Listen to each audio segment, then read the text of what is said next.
اقلب عروسك إلى ابتسامة وكآبتك إلى بشاشة وبخلك كرما.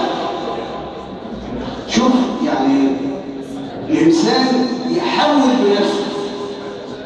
سعادتك في داخلك وليست بعيدة عنك.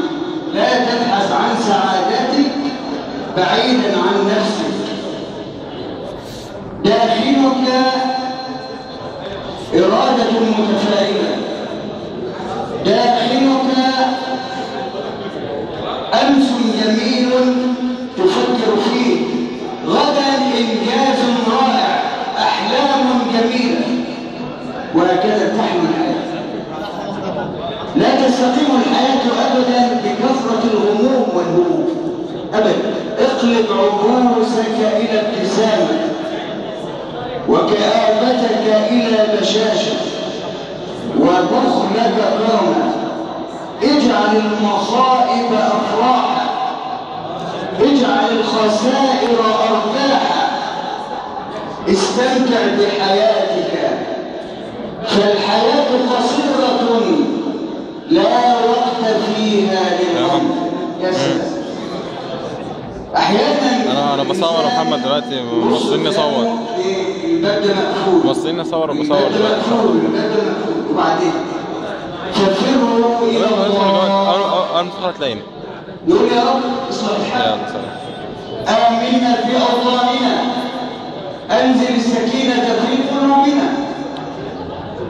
فأنت تستطيع أن تجعل علاقتك مع الناس بالمحبة والمودة وتقديم الخير لهم، إرادة الخير لجميع الناس، احترام الآخر حتى وإن خالفني. ده مهم جدا. ما يبقاش كل حزب بما لديهم فرحوا يتحرك. نحن في طريق واحد يوصلنا إلى جنة عرضها السماوات والأرض. يبقى إذا لازم نتفق ولا نختلف، ولا تكونوا كالذين تفرقوا واختلفوا من بعد ما جاءهم البينات وأولئك لهم عذاب عظيم.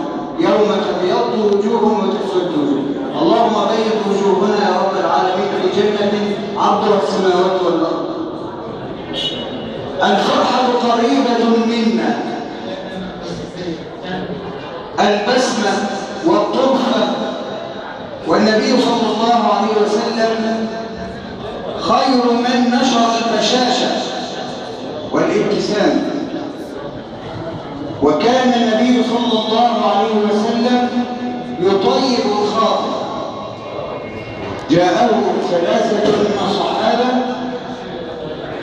جاءوا النبي صلى الله عليه وسلم ليحصل الفرح، جاءوا ليكونوا في مواساة لابنة حمزة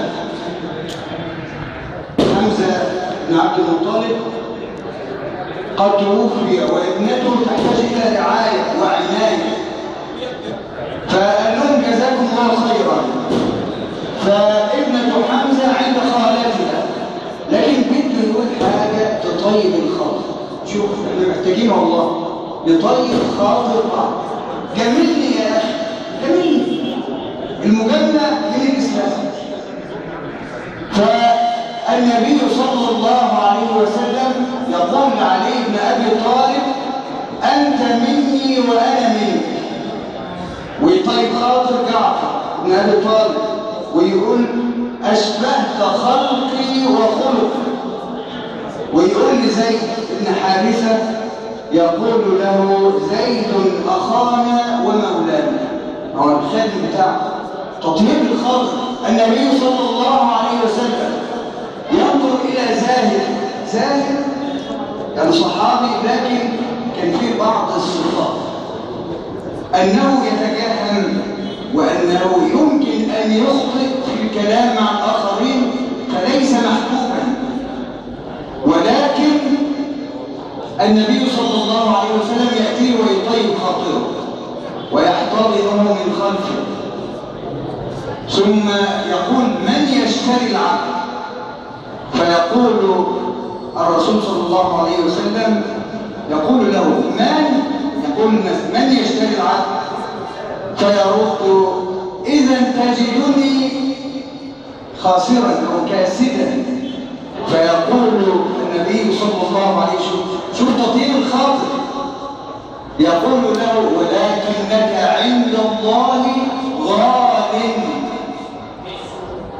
ولكنك عند الله غالب. المؤمن يا اخوانا غالي عند ربنا قوي. يقول النبي صلى الله عليه وسلم لو ان السماوات والارض، اهل السماوات والارض اجتمعنا على قتل رجل مسلم لاكبهم الله جميعا في النار. لزوال الدنيا اهون عند الله عشان واحد، لزوال الدنيا اهون عند الله من قتل رجل مسلم. شوف انت غالي قد ايه عند ربنا. فمحتاجين غلاوتك عند ربنا انك تتآلف مع من حولك وتوصل المنفعه للاخرين.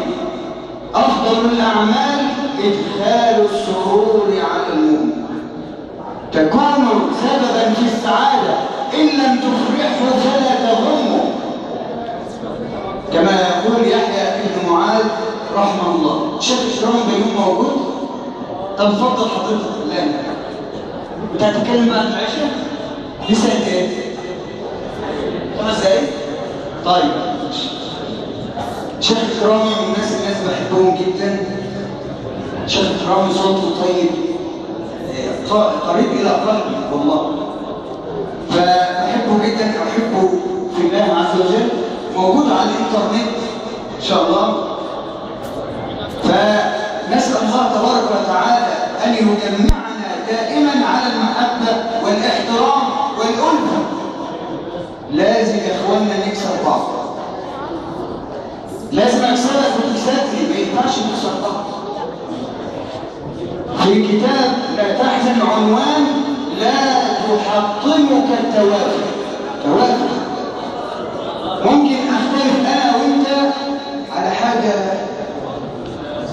مش جامده ابدا، لكن لا انا بتنازل ولا انت بتتنازل. تحطمك التوافق، لا تحطمك التوافق. عنوان اخر فن السرور. اقرأوا كتاب لا تحزن 18 جميل